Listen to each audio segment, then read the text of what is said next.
అందరికీ నమస్కారం. హితప్రియం ఛానల్కి స్వాగతం. ప్యారిస్ ఒలింపిక్స్ 2024 ప్రారంభం సందర్భంగా ప్రపంచమంతా క్రీడాభిమానులు పండగ చేసుకుంటున్నారు. ఈ సందర్భంలో ఒలింపిక్స్కి సంబంధించిన ఎన్నో విశేషాలని మీతో పంచుకోవాలనుకుంటోంది హితప్రియం. ఈ ఎపిసోడ్ 1లో ప్రాచీన ఒలింపిక్స్కి సంబంధించిన కొన్ని విశేషాలని మీకోసం అందిస్తున్నాం. దాదాపు 3000 సంవత్సరాల క్రితం క్రీస్తు పూర్వం 8వ శతాబ్దంలో ప్రాచీన గ్రీకు సామ్రాజ్యం అనేక రాజ్యాలుగా చీలిపోయి ఉండేది.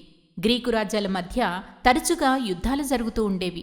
అలాంటి సమయంలో శాంతి సామరస్యాలకు క్రీడలు పరిష్కారం చూపుతాయని గ్రహించిన గ్రీకులు క్రీస్తు పూర్వం 776వ సంవత్సరంలో మొట్టమొదటిసారిగా ఈ క్రీడలను నిర్వహించారు. అప్పటి నుంచి సామాన్య శకం 393 సంవత్సరం వరకు ప్రతి 4 ఏళ్లకోసారి ఒలింపిక్ క్రీడలు సాఫీగా నిర్వహించారు.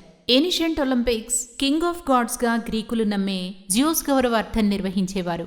గ్రీస్లో ఒలింపస్ అనే పర్వతం ఉంది. ఆ పర్వతంపై దేవుళ్లు ఉంటారని గ్రీకులు నమ్మేవాళ్లు. ఒలింపస్ పక్కన ఉన్న ఒలింపియాలో ఈ క్రీడలు జరిగేవి.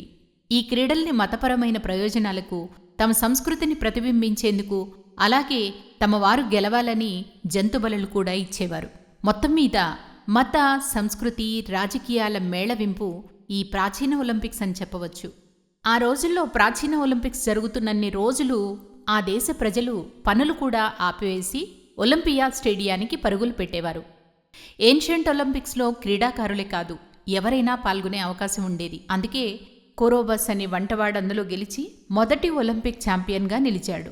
క్రీడాంశాలలో పరుగు పందెంతో పాటు కుస్తీ, రథాల పోటీ, బాక్సింగ్, గుర్రపు స్వారీ ఇలాంటి పోటీలు జరిగాయి. ఈ ఒలింపిక్స్లో అథ్లెట్లు నగ్నంగా పాల్గొనాల్సి వచ్చేది. ఆడవారిని ఆడటానికి, చూడటానికి కూడా అనుమతించేవారు కాదు. పెళ్లైన ఆడవాళ్లపై మాత్రమే ఈ నిషేధం ఉండేదని మరికొందరు చెప్తారు. క్రీస్తు శకం 2వ శతాబ్దంలో రోమన్లు గ్రీస్ని ఆక్రమించారు. క్రిస్టియన్స్ అయిన రోమన్స్కి పేగన్ గేమ్స్ అయిన ఈ క్రీడలు రుచించలేదు.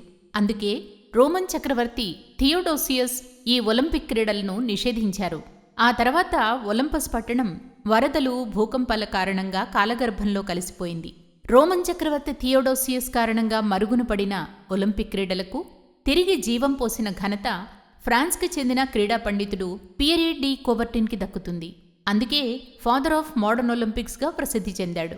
క్రీడల పునఃప్రారంభానికి అతడు విపరీతంగా కృషి చేశాడు.